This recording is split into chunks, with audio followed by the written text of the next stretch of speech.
So hello and welcome guys to my YouTube channel Career Plan Coaching Institute. Sorry for the inconvenience that मैंने थोड़ा सा late कर दिया video डालने में, लेकिन आज मैं वीडियो डाल रहा हूँ।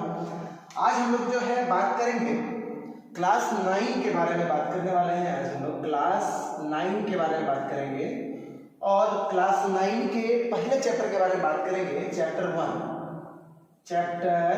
1 के बारे में बात करेंगे जो कि है फिजिक्स का। ठीक है, फिजिक्स का हम लोग चैप्टर 1 के बारे में बात करेंगे बाबू, जो कि है मोशन।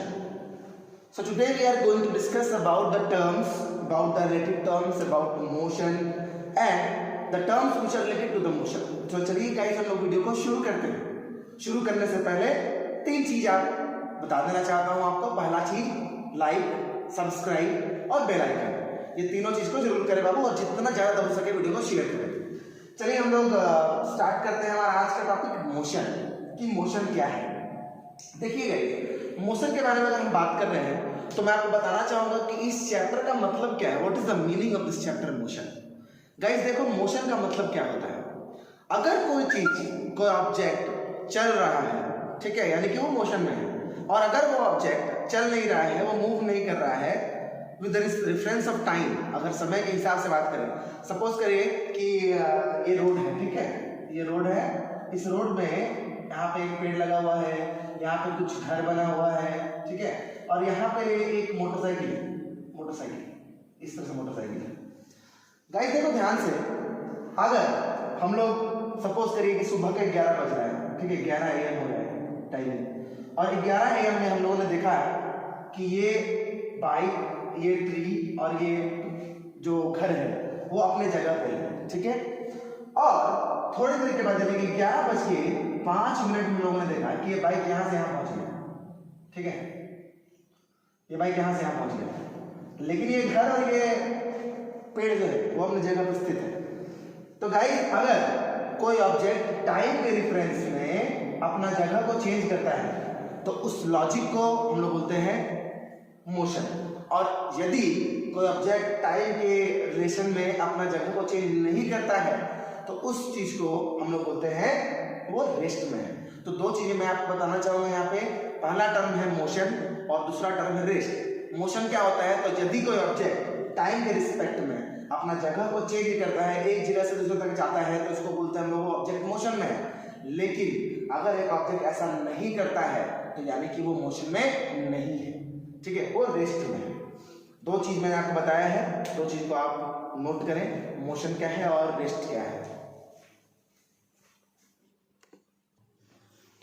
तो चलिए गाइस, आप लोग समझ गए होंगे यहाँ पे कि मोशन में रहना और रेस्ट में रहना क्या होता है। तो गाइस चलिए हम लोग अपना अगला टॉपिक के बारे में बात करते हैं। और दूसरा टॉपिक जो हमारा आता है वो आता है scalar quantity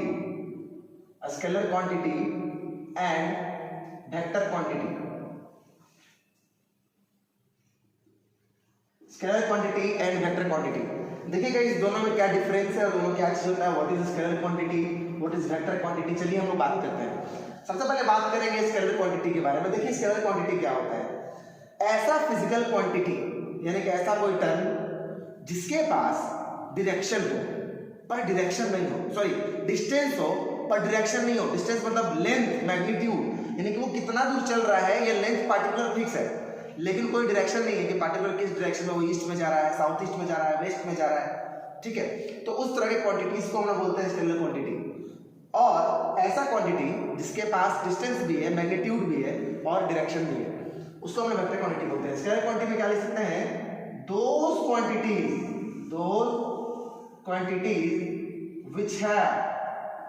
which have magnitude but no direction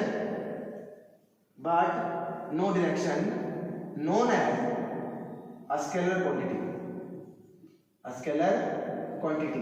और वही वेक्टर क्वांटिटी हम लोग क्या लिख सकते हैं वेक्टर में कि the quantities which have both magnitude as well as direction।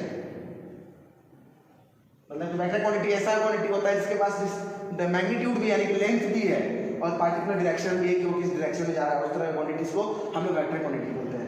इसके बारे में आपको हायर क्लास में ज़्यादा पढ़ना है, बस अभी आपको इतना ही समझना है जिसके पास मैग्नीट्यूड है पर डायरेक्शन नहीं है उसको स्केलर क्वांटिटी बोलते हैं, जिसके पास मैग्नीट्यूड भी है और डायरेक्शन भी है उस तरह की क्वांटिटीज को हम लोग वेक्टर क्वांटिटीज बोलते हैं। चलिए ऐसे आगे चलते हैं। हमारा अगला टॉपिक जो आता है वो आता है distance and displacement. Distance and displacement. चलिए हम बात करते हैं डिस्टेंस क्या होता है, डिस्प्लेसमेंट क्या होता है। देखो बाबू डिस्टेंस जो है वो क्या है, सबसे पहले मैं आपको डेफिनेशन बताना चाहूंगा। तो the quantity which have particular fixed magnitude, यानी कि ऐसा क्वांटिटीज के पास मैग्नीट्यूड लेंथ फिक्स है कि कितना डिस्टेंस चल रहा है, वो कितना मीटर चल रहा है, कितना किलोमीटर जा रहा है, ये फिक्स है, लेकिन पार्टिकुलर डायरेक्शन फिक्स नहीं है। उस तरह के क्वांटिटी को हम लोग बोलते हैं डिस्टेंस, या फिर ऐसा ही बोल सकते हैं the actual length covered by a body is known as distance of the body। यानी कि हम लिख सकते हैं यहाँ पे कि the actual length covered by a body known as distance। और डिस्प्लेसमेंट क्या होगा, तो the shortest distance between two points, यानी कि दो पॉइंट के बीच में जो सबसे छोटा डिस्टेंस होगा उस तरह के पॉइंट को हम बोलेंगे डिस्प्लेसमेंट। यानी लिख सकते हैं हम लोग the shortest distance between any two points, उसको बोलेंगे डिस्प्लेसमेंट। चलिए आपको एग्जांपल देते हैं। सपोज करिए एक लड़का है हरी नाम इसका, हरी, ठीक है, ये ए पॉइंट से चलना शुरू किया, यहाँ पे ए पॉइंट में इसका घर है होम, ठीक है, चलना शुरू किया, और यहाँ पे बी पॉइंट है, यहाँ पे बी पॉइंट है, इसका यहाँ पे स्कूल है, ठीक है, इसको स्कूल जाना, लेकिन इसका जो रास्ता है वो कुछ ऐसा है, ऐसा जाता है, फिर ऐसा जाता है, फिर ऐसा जाता है, फिर ऐसा करके स्कूल आता है। यानी कि ए से बी तक जाने के लिए इसको सी, डी और ई पॉइंट हमें गुजरना पड़ता है। ए से सी तक का जो पॉइंट है वो सपोज करिए हम मान लेते हैं 100 मीटर का है, सी से डी तक का 50 मीटर है, डी से ई तक का 50 मीटर है, और ई से बी तक का 150 मीटर है। तो इतना डिस्टेंस वो ट्रैवल करता है, इतना वो रास्ता इसी तरह का है उसको स्कूल पहुंचने के लिए। अब यहाँ पे देखिएगा ध्यान से बाबू कि डिस्टेंस और डिस्प्लेसमेंट इसमें क्या होगा, तो डिस्टेंस इज इक्वल टू हो जाएगा 100 प्लस 50 प्लस 50 प्लस 150, एक्चुअल इतना ही चला, ठीक है, तो यानी कि यहाँ पे कितना हो जाएगा, तो 100 200 300 350 मीटर हो जाएगा इसका डिस्टेंस, एग्जैक्टली डिस्टेंस। लेकिन डिस्प्लेसमेंट कितना होगा, तो डिस्प्लेसमेंट के लिए हम लोग इन दोनों पॉइंट्स को ज्वाइन कर देंगे, ये शॉर्टेस्ट डिस्टेंस है। सपोज करिए अगर ये 150 यहाँ पे आ रहा है अगर 170 मीटर, तो इसका डिस्प्लेसमेंट कितना होगा, इसका डिस्प्लेसमेंट जो हो जाएगा 175 मीटर। यानी कि सबसे छोटा डिस्टेंस एक पॉइंट से दो पॉइंट तक के बीच में जाने के लिए जो सबसे छोटा डिस्टेंस लगता है उस पॉइंट का डिस्टेंस को, उस पॉइंट का लेंथ को हम लोग बोलते हैं डिस्प्लेसमेंट। यही डिफरेंस है डिस्टेंस में और डिस्प्लेसमेंट में। डिस्टेंस जो है वो एक तरह का स्केलर क्वांटिटी होता है, स्केलर, और ये जो है ये वेक्टर क्वांटिटी होता है। बोलेगा सर कैसे, देखो यहाँ से ए से बी तक पहुंचने के लिए इसको ए से सी तक जाना पड़ा, फिर डी तक जाना पड़ा, फिर ई तक जाना पड़ा, फिर बी तक आया। तो पार्टिकुलर डिस्टेंस कोई पार्टिकुलर इसका डायरेक्शन फिक्स नहीं है किस डायरेक्शन में ट्रैवल कर रहा है, कभी ये ईस्ट जा रहा है, कभी वेस्ट जा रहा है, कभी नॉर्थ जा रहा है, कभी साउथ जा रहा है, लेकिन ए से बी तक जाने में सीधा रास्ता है और इसका जो डायरेक्शन है वो भी फिक्स। तो इसको बोलेंगे वेक्टर क्वांटिटी। देखो डिस्टेंस को हम लोग वेक्टर क्वांटिटी नहीं बोलेंगे, उसको स्केलर क्वांटिटी बोलेंगे। अगला टर्म जो आता है वो ये आता है कि दोनों में डिफरेंस क्या क्या है, डिस्टेंस और डिस्प्लेसमेंट में डिफरेंस क्या क्या है। तो डिस्टेंस में पहला पॉइंट ये बोलता है कि the actual length covered by a body from the initial point. Initial point क्या होता है, देखिए जहां से कोई बॉडी शुरू किया, जहां से बॉडी शुरू कर रहा है तो इसका इनिशियल पॉइंट हो गया, और जहां खत्म करता है उसको बोलते हैं फाइनल पॉइंट, फाइनल, ठीक है। तो पहला number, the actual length covered by a body from the initial position to the final position is termed as distance. और डिस्प्लेसमेंट में the shortest distance between the initial point and the final point is known as the displacement. दूसरा point ये है कि distance is a scalar quantity, displacement is a vector quantity. तीसरा point ये है distance can not be zero, distance कभी zero नहीं होगा पर डिस्प्लेसमेंट जीरो हो सकता है। पूछेगा कैसे सर, देखिए सपोज करिए एक बॉडी है, ठीक है, एक बॉडी है सर्कुलर मोशन में ट्रैवल करके यहाँ तक आ गया, तो इसका डिस्टेंस कुछ ना कुछ तो होगा, डिस्टेंस कितना होगा, तो 2 पाई आर होगा, पर डिस्प्लेसमेंट कितना होगा क्योंकि इसका कोई शॉर्टेस्ट डिस्टेंस है ही नहीं, जहां शुरू किया वहीं पे आ गया वापस, तो कोई शॉर्टेस्ट डिस्टेंस नहीं है, इसलिए क्या है इसका डिस्प्लेसमेंट हो जाएगा 0, ठीक है। तो डिस्टेंस 0 कभी नहीं हो सकता है पर डिस्प्लेसमेंट 0 हो सकता है, ये बात आपको समझ में आना चाहिए। इसके बाद अगला टॉपिक जो आता है हमारा वो उसके बारे में बात करेंगे। इसमें जो लिखा हुआ है उसको नोट करिए और एक क्वेश्चन में नोट करिएगा यहाँ कि what is the differences, what are the differences between distance and displacement. इसका नोट करके इसका आंसर हमको चाहिए, इसका आंसर हमको दीजिएगा लिख करके, ठीक है। आप इसको नोट कीजिए, मैं आपको वीडियो कॉल लेके चलता हूँ।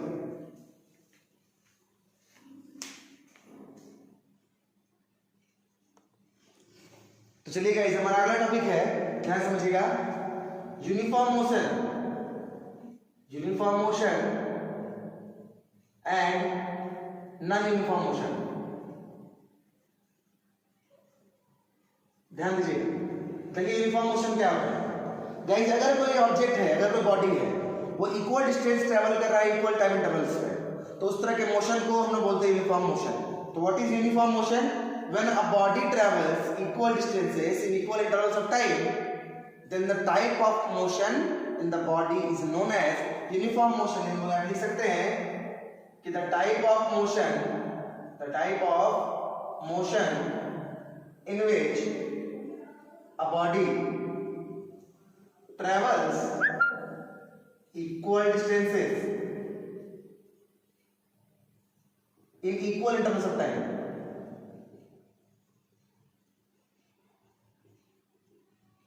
ठीक है, जैसे एग्जाम्पल के तौर पे सपोज करिए कि एक बॉडी है, ठीक है, वो पहला 1 घंटा में 45 किलोमीटर चल रहा है, ठीक है। आफ्टर 1 आवर यानी कि दूसरा घंटा में वो चला 90 किलोमीटर, तीसरा घंटा में वो चला 9 में 4 जोड़िए 135 किलोमीटर। अगर इस तरह का वो चल रहा है बॉडी, यानी कि वो क्या है कि इक्वल डिस्टेंस ट्रैवल कर रहा है इक्वल टाइम, हर घंटा में वो 45 किलोमीटर ही चल रहा है, तो इस तरह के मोशन को बोलेंगे यूनिफॉर्म मोशन। और इसका जो ग्राफ बनेगा वो ग्राफ हमेशा इस तरह का होगा, स्ट्रेट ग्राफ होगा, ठीक है। तो इस तरह का मोशन को हम बोलते हैं यूनिफॉर्म मोशन। चलिए हम बात करेंगे नॉन यूनिफॉर्म मोशन के बारे में। तो नॉन यूनिफॉर्म मोशन में क्या होता है कि the motion of a body in which a body covers unequal distances in equal intervals of time, यानी कि means that we can say that in non uniform motion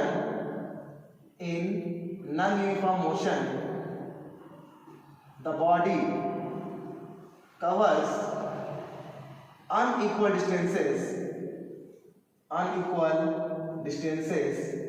in equal intervals of time, ठीक है। इस case में क्या होता है, suppose करिए एक बॉडी है, ठीक है, वो पहला घंटा में चला 40 किलोमीटर, दूसरा घंटा में वो चलता है 100 किलोमीटर, तीसरा घंटा में वो चलता है 120 किलोमीटर, चौथा घंटा में वो चलता है 135 किलोमीटर। तो इस तरह का अगर स्पीड से वो चल रहा है, देखिए पहला घंटा में 40 चला, दूसरा घंटा में अगर 80 चलता तो ये क्या था, एक यूनिफॉर्म मोशन था। लेकिन नहीं, ऐसा नहीं हुआ, दूसरा घंटा में वो 60 किलोमीटर चल गया। तो इसलिए इस तरह के मोशन को हम बोलते हैं नॉन यूनिफॉर्म मोशन। इसमें क्या हो रहा है कि एक बॉडी है अनइक्वल डिस्टेंस ट्रैवल कर रहा है इक्वल इंटरवल्स ऑफ टाइम, इसका जो ग्राफ होता है वो हमेशा कर्व बनता है, यानी कि टेढ़ा मेढ़ा बनता है, इसका ग्राफ इस तरह का स्ट्रेट नहीं बनता है। इस तरह के मोशन को हम बोलते हैं नॉन यूनिफॉर्म मोशन। इसके बाद हमारा अगला टॉपिक जो आता है, वो अगला टॉपिक आता है speed and velocity. Speed and velocity, ध्यान समझिएगा स्पीड क्या है और वेलोसिटी क्या है। देखिए स्पीड क्या है, सिंपल स्पीड के बारे में बात करेंगे। तो व्हेन अ बॉडी, अगर एक बॉडी जो है travel some distance in some time interval, ठीक है, the distance travel by a body per unit time, यानी कि कितना टाइम में वो कितना डिस्टेंस ट्रैवल कर रहा है, इसी को बोलते हैं स्पीड। हम लोग स्पीड को डिफाइन कैसे कर सकते हैं? स्पीड कैन बी डिफाइंड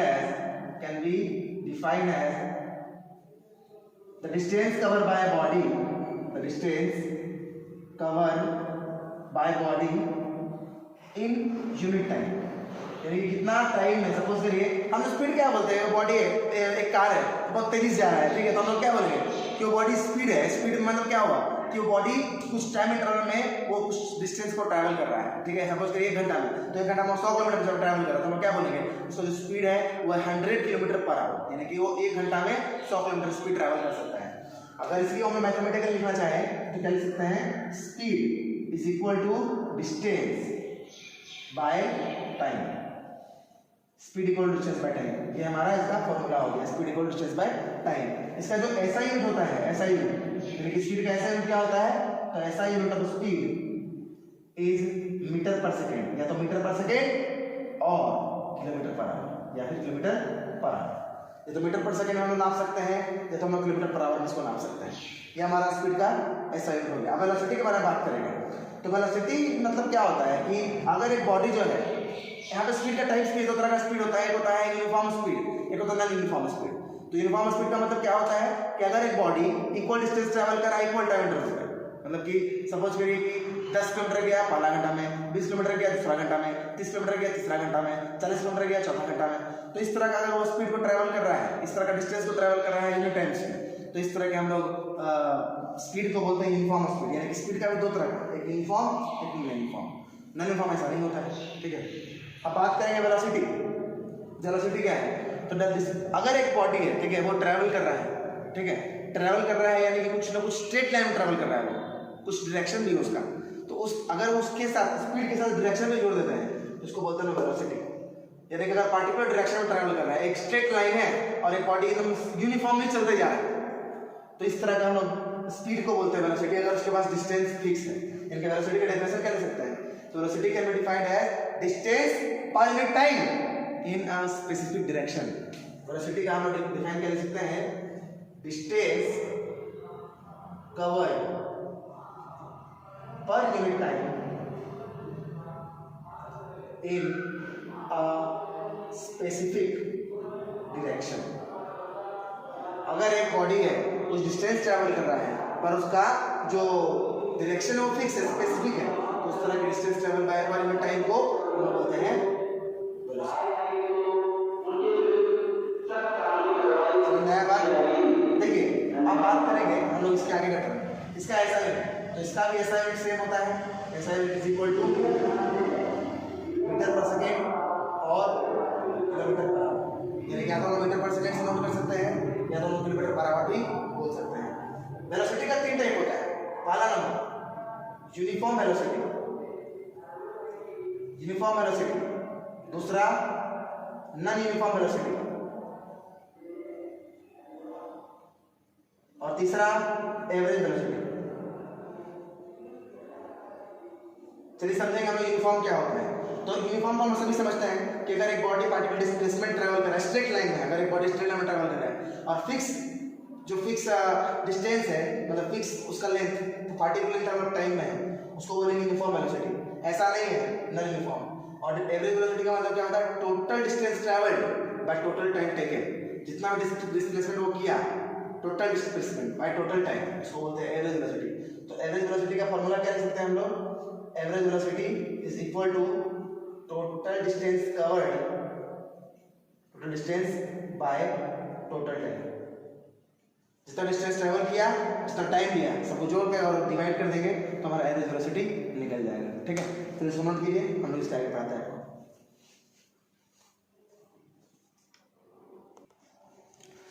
तो चलिए गाइस आगे चलते हैं। आगे मैं आपको बताना चाहूंगा कुछ इंपॉर्टेंट टर्म्स और उसका शॉर्ट टर्म्स को कैसे डिनोट करते हैं हम लोग, ठीक है। चलिए देखिए आप लोग, सबसे पहले बात करेंगे कुछ टर्म्स यहाँ पे समझ लेगा। इनिशियल, ठीक है। सबसे पहले बात करेंगे वेलोसिटी। तो वेलोसिटी को डिनोट करने के लिए हम लोग लेटर v का इस्तेमाल करते हैं, v, ठीक है। और अगर इनिशियल वेलोसिटी है, इनिशियल वेलोसिटी, तो इनिशियल वेलोसिटी के लिए हम लोग u का इस्तेमाल करते हैं, u। और फाइनल वेलोसिटी जो होता है, फाइनल वेलोसिटी, इसके लिए हम लोग v का इस्तेमाल करते हैं। अब बोलेंगे सर इनिशियल वेलोसिटी क्या है? तो गाड़ी अगर सपोज करिए चालू हो रहा है, स्टार्ट हो रहा है, स्टार्ट होने के टाइम पर उसका इनिशियल वेलोसिटी क्या है, उस समय उसका स्पीड क्या है, ठीक है। या गाड़ी चल रहा है तो बोला गया गाड़ी चल रहा है 180 के रफ्तार में, तो 180 के रफ्तार में चल रहा है कि 180 का उसका हो गया इनिशियल वेलोसिटी, ठीक है। और गाड़ी चला तो चल करके कुछ देर के बाद उसका वेलोसिटी, उसका स्पीड जो हो गया वो इंक्रीज करके हो गया 200, तो वो 200 जो है उसका फाइनल वेलोसिटी है, ठीक है। तो इनिशियल फाइनल टाइम को डिनोट करने के लिए हम लोग टी का इस्तेमाल करते हैं, स्मॉल टी, ठीक है। चलिए हम लोग इसको लेकर के आगे चलते हैं। हमारा अगला टॉपिक जो है वो एक्सेलरेशन है। एक्सेलरेशन, अब एक्सेलरेशन क्या होता है? ये नया टॉपिक आपके लिए, बिल्कुल नया टॉपिक है। देखिए एक्सेलरेशन का मतलब क्या होता है? अगर कोई बॉडी स्पीड अपना बढ़ा रहा है, कोई वेलोसिटी को बढ़ा रहा है, तो उसका रेट क्या है, वो किस तरह से बढ़ा रहा है, कितना टाइम में वो कितना अपना वेलोसिटी को बढ़ा रहा है, ठीक है। जैसे कि एक बॉडी था पहले 10 किलोमीटर प्रति घंटा की रफ्तार से, बाद में हो गया 20, तो उसका रेट क्या है? उसका रेट कितना, 5 सेकंड में उसका रेट कितना हुआ, तो 20 से 10 से 20 से पहुंचे यानी कि 10 हुआ, तो 10 उसका एक्सेलरेशन हो गया।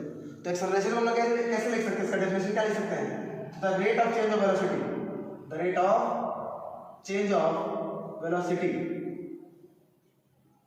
इज टर्म्ड एज एक्सेलरेशन, यानी कि जो rate of change of velocity होता है इसी को हम बोलते हैं acceleration guys. Acceleration rate of change of velocity को हम ऐसे लिख सकते हैं, acceleration is equal to final velocity minus initial velocity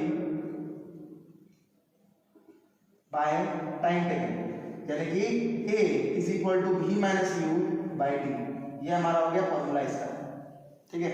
और इसका जो ऐसा यूनिट होता है, ऐसा unit of acceleration is equal to metre per second square, ठीक है, मीटर पर सेकेंड स्क्वायर इसका एक्सेलरेशन हो गया। अब एक्सेलरेशन का दो तरह का होता है, एक होता है यूनिफॉर्म एक्सेलरेशन।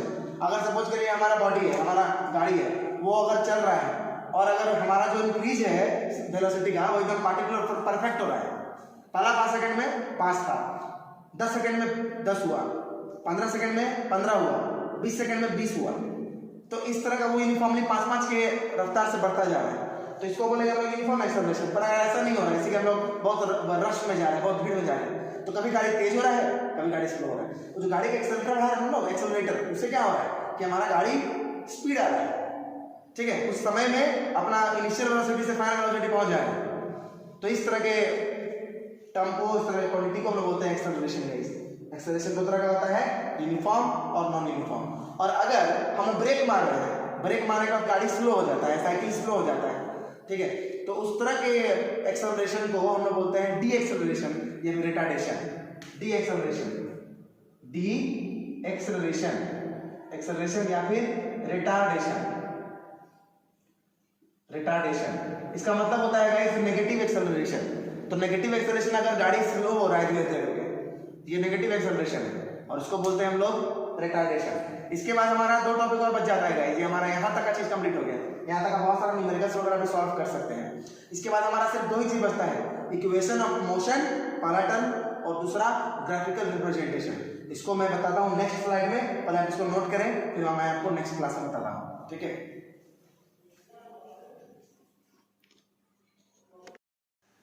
चलेगा, हम लोग आगे चलते हैं। इसके बाद देखिए हम लोग बता रहे थे, आपको ही तुरंत आप बताए थे कि एक्सेलरेशन जो होता है वो एक्सेलरेशन इज इक्वल टू होता है v minus u by t, ठीक है, ये हम लोगों ने अभी जस्ट बताया। अब देखिए इसके बाद जो हमारा अगला टॉपिक आता है, एक चीज मैंने छोड़ दिया है, जरा ध्यान से समझिएगा, एवरेज वेलोसिटी का फार्मूला। एवरेज वेलोसिटी, तो एवरेज वेलोसिटी का फार्मूला होता है initial velocity plus final velocity by 2, ठीक है, ये फार्मूला आपको याद रखना है। Average velocity equal to u plus v by 2, यानी कि हम लिख सकते हैं यहाँ पे v average is equal to u plus v by 2, ये हमारा एक फॉर्मूला है, बस इसको दिमाग में रखिएगा। चलिए गाइस हम लोग स्टार्ट करते हैं अपना अगला टॉपिक। हमारा अगला टॉपिक जो आता है वो ये है कि हमारे पास 3 इक्वेशन ऑफ मोशन होता है, यानी कि हम लोग इस क्लास में, इस चैप्टर में 3 इक्वेशंस ऑफ मोशन के बारे में पढ़ना है। ध्यान समझिएगा क्या क्या इक्वेशंस ऑफ मोशन। हमारा जो अगला टॉपिक है वो है इक्वेशंस ऑफ मोशंस। देखिए मोशन का 3 इक्वेशन होता है गाइस हमारे पास। पहला नंबर इक्वेशन जो होता है v is equal to u plus at, ठीक है। दूसरा इक्वेशन होता है s equal to ut plus half at square. अब बोलेंगे सर s क्या है, तो s का मतलब होता है डिस्टेंस, u मतलब इनिशियल वेलोसिटी, t मतलब टाइम, a मतलब एक्सेलरेशन और t अगेन टाइम। और तीसरा इक्वेशन जो होता है v square minus u square equal to 2as। ये 3 हमारे पास इक्वेशंस ऑफ मोशन होता है। अब देखिए इसको प्रूफ करने का हमारे पास 2 तरीका है, पहला मैथमेटिकली और दूसरा ग्राफिकली। तो चलिए सबसे पहले हम लोग स्टार्ट करते हैं मैथमेटिकली। हम मैथमेटिकली समझते हैं कि इसको कैसे हम लोग प्रूफ कर सकते हैं। तो देखिए लेट हम लोग पहला नंबर को प्रूफ करते हैं, ठीक है, पहला नंबर को v is equal to u plus at को प्रूफ कर रहे हैं। हम लोगों ने क्या किया, let consider a body, let consider a body, एक बॉडी हम लोगों ने कंसीडर कर लिया, ठीक है। वो बॉडी जो है वो कुछ डिस्टेंस तय कर रहा है s, उसका इनिशियल वेलोसिटी है u, फाइनल वेलोसिटी है v और उसका टाइम टेकन है t। तो लेट कंसीडर अ बॉडी कि दानव हूँ भगवान नहीं, क्योंकि रावण हूँ मैं राम नहीं। यस गाइस, तो चलिए हम लोग कंसीडर करते हैं एक body. Let consider a body, यहाँ लिखते हैं, मैं यहाँ लिखता हूँ, late consider a body traveling with initial velocity u, ठीक है, इनिशियल वेलोसिटी u से कोई बॉडी ट्रैवल कर रहा है and travels a distance s, और s डिस्टेंस ट्रैवल करता है इन टाइम t टाइम में ट्रैवल करता है एंड फाइनल वेलोसिटी, और उसका जो फाइनल वेलोसिटी है वो है v, ठीक है। Then acceleration is equal to v minus u by t. अगर एक बॉडी है जिसका इनिशियल वेलोसिटी u है, फाइनल वेलोसिटी v है, टाइम t में ट्रैवल कर रहा है, वो डिस्टेंस s ट्रैवल कर रहा है, तो उसका एक्सेलरेशन कितना हो जाएगा, v minus u by t हो जाएगा। यानी कि हम लिख सकते हैं a is equal to v minus u by t. अब देखिए जरा ध्यान से, अगर इसको इधर क्रॉस मल्टीप्लिकेशन कर देंगे तो at is equal to v minus u, इसको इधर ले आइए u plus at is equal to v, यानी कि v equal to u plus at। ये हमारा पहला नंबर जो है वो प्रूफ हो गया, v equal to u plus at, ठीक है। अब चलिए दूसरा नंबर प्रूफ करते हैं, s is equal to ut plus half at square. Same यही चीज लिखेंगे हम लोग, और दूसरा नंबर देखिए कैसे प्रूफ करते हैं। सेकंड नंबर, पहला तो हमने सेम लिखे, कोई दिक्कत नहीं है कि late consider a body travelling with initial velocity u and travels a distance s, कोई दिक्कत नहीं है। तो यहां पर लिखेंगे देन, इसके बाद then average velocity is equal to u plus v by 2। उसका एवरेज वेलोसिटी क्या हो जाएगा, u प्लस v बाय 2 हो जाएगा। अब देखिए जरा ध्यान से, v average equal to u plus v by 2 है, और v एवरेज वेलोसिटी का फॉर्मूला क्या जानते हैं, and we know that v average is equal to distance by time. Distance by time होता है, हम लोग सीखे हैं पहले कि speed is equal to distance by time, है ना, डिस्टेंस पर यूनिट टाइम, ये होता है वेलोसिटी। तो s बाय टी हम लोग लिख लिया। चलिए इसका वैल्यू को पुट करते हैं, तो s by t is equal to u plus v by 2, cross multiplication कीजिए, s is equal to u plus v by 2 multiplied by t। चलिए इसको तोड़िए, s is equal to ut plus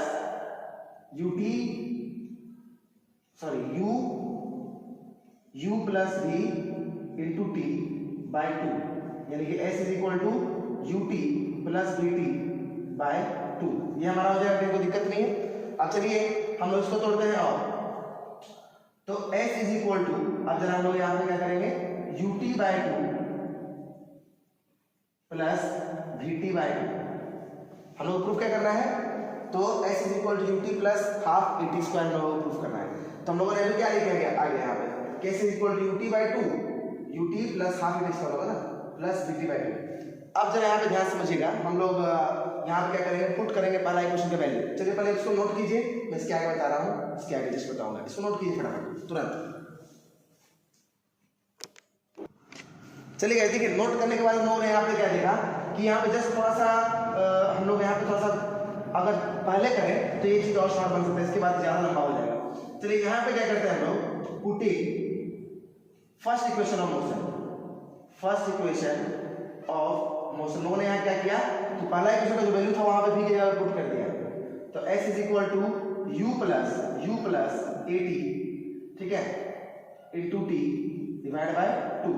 तो s is equal to 2u plus at multiplied by t by 2।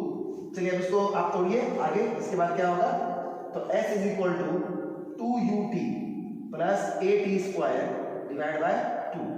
तो s is equal to 2ut by 2 plus at square by 2, 2 cancel हो गया, यानी कि s is equal to ut plus half at square. ये हमारा दूसरा equation में proof हो गया। चलिए फटाफट इसको नोट कीजिए, हम लोग तीसरा इक्वेशन पे चलते हैं तुरंत। देखिए गाइस, हम लोग बात करेंगे तीसरा इक्वेशन के बारे में, ठीक है, थर्ड इक्वेशन। थर्ड इक्वेशन लोगों को क्या प्रूफ करना था, तो v square minus v square equal to 2s। Same चीज यही लिखेंगे सबसे पहले। अब उसके बाद देखिए, हम जानते हैं, we know that v average is equal to u plus v by 2। हम लोगों ने भी सीखा कि v average equal to u plus v by 2 होता है, और वी एवरेज का मतलब क्या होता है, एस बाय टी। तो s by t equal to u plus v by 2 हो जाएगा, कोई दिक्कत नहीं, टी को तो मल्टीप्लाई किए, तो s is equal to u plus v by 2 और मल्टीप्लाई बाय टी। ठीक है, इसको मान लीजिए आप अपने इक्वेशन वन। ठीक है, आप जरा ध्यान से देखिएगा, इक्वेशन वन इसको मत मानिए, इसको एक स्टेप आगे सॉल्व कीजिए। S is equal to u t plus v t by 2, आप मानिए इसको इक्वेशन वन। ठीक है, अब चलिए यहाँ पे देखिएगा ध्यान से, from first equation of motion, पहला इक्वेशन ऑफ मोशन से क्या जानते हैं हम लोग कि v equal to u plus a t, यही होता है। ठीक है, तो चलिए अगर हम लोग इसको ऐसा करते हैं कि v minus u equal to a t, तो v minus u by a equal to क्या हो जाएगा, टी हो जाएगा। ठीक है, इस टी के इक्वेशन को सब पुट कीजिए, इसी को इक्वेशन बनाइए, कोई दिक्कत नहीं है, इसको इक्वेशन बना लीजिए। अब जो टी का वैल्यू है उसको पहला इक्वेशन पुट कीजिए, putting value of T in equation one, T का वैल्यू को पुट करिएगा तो क्या आ जाएगा, जरा देखिएगा ध्यान से, s is equal to u plus v by 2 और v minus u by a। ठीक है, अब देखिए यहाँ पे v प्लस यू और v माइनस यू क्या हो गया, v square minus u square by 2, cross multiplication, 2as is equal to v square minus u square, ये हमारा तीसरा इक्वेशन भी प्रूफ हो गया। तो इस तरह से अब हम लोग मैथमेटिकली प्रूफ करते हैं तीनों इक्वेशन ऑफ मोशन को। ये आप लोग ध्यान समझिए, कोई दिक्कत नहीं है, अगर समझ में आया तो फिर से वीडियो को रिवाइंड करके देख लीजिए। इसके बाद हम लोग चलेंगे अगला ग्राफिकल रिप्रेजेंटेशन, उसको फटाफट नोट कीजिए, फिर ग्राफिकल रिप्रेजेंटेशन आपको बताता हूँ। तो चलिए गाइस हम लोग आगे चलते हैं, हम लोग ग्राफ के बारे में बात करेंगे। ग्राफ के बारे में बात करेंगे। देखो गाइस, ग्राफ दो तरह का होता है, ग्राफ दो तरह का होता है। पहला नंबर जो ग्राफ होता है वो होता है डिस्प्लेसमेंट टाइम ग्राफ, और जो दूसरा नंबर का ग्राफ होता है वो होता है वेलोसिटी टाइम ग्राफ। ध्यान दीजिएगा, जो टाइम है ये टाइम हमेशा एक एक्सिस में होता है, यानी कि ग्राफ कुछ ऐसा बनता है, इसमें हमेशा यहाँ पे टाइम होता है इस जगह पे, और इस जगह पे हम लोग को डिस्प्लेसमेंट लेना होता है या फिर वेलोसिटी लेना होता है। तो चलिए हम लोग सबसे पहले नंबर के बारे में बात करेंगे, डिस्प्लेसमेंट टाइम ग्राफ के बारे में, जिसमें डिस्प्लेसमेंट यहाँ पे और टाइम यहाँ पे है। देखो केस क्या है, केस नंबर 1, अगर एक बॉडी मूव ही नहीं कर रहा है, रेस्ट पोजीशन पे, उसका ग्राफ कैसा होगा, उसका ग्राफ इस तरह से होगा, रेस्ट पोजीशन पे, तो पार्टिकुलर डिस्टेंस ट्रैवल कर चुका है और टाइम के हिसाब से बढ़ ही रहा है, टाइम भी नहीं बढ़ रहा है, टाइम तो बढ़ रहा है। यहाँ पे देखो, यहाँ पे था 0, यहाँ पे था 5, 10, 50, 5, 10, 50, 20, तो 5 में भी यही पे, सपोज करते हैं 5 ले लेते हैं, 10 ले लेते हैं, 50 ले लेते हैं, 20 ले लेते हैं, तो 20 मीटर्स 0 सेकंड में, 20 मीटर्स 5 सेकंड में, 20 मीटर्स 10 सेकंड में। इसका मतलब है कि ये जो ग्राफ है ये उस बॉडी का है जिसका बॉडी रेस्ट पोजीशन में है। अगर एक बॉडी जो है, if a body travels uniform speed, अगर वो बॉडी यूनिफॉर्म स्पीड से मूव कर रहा है तो उसका ग्राफ कैसा होगा, उसका ग्राफ होगा कुछ ऐसा, देखो ये इस तरह से, हर पॉइंट ऑफ टाइम इंटरवल पे इसका स्लोप एकदम पार्टिकुलर एकदम सीधा होगा। ये ग्राफ होता है जब एक बॉडी का जो स्पीड होता है वो यूनिफॉर्म होता है, इधर टाइम इधर डिस्प्लेसमेंट।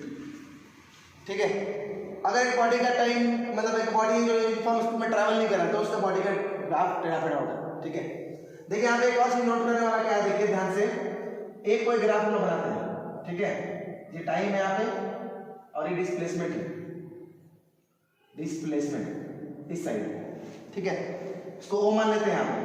सपोज करिए एक बॉडी ट्रैवल कर रहा है यूनिफॉर्म स्पीड से, ठीक है, तो ये बॉडी ट्रैवल किया सी पॉइंट, अगर हम सी को इससे मिलाते हैं टाइम से, तो यहाँ पे सपोज करिए डी है और यहाँ पे ए है, यानी कि इस केस में आपका जो बीसी है वो क्या है, डिस्प्लेसमेंट यानी कि एस, और एसी जो है है टाइम।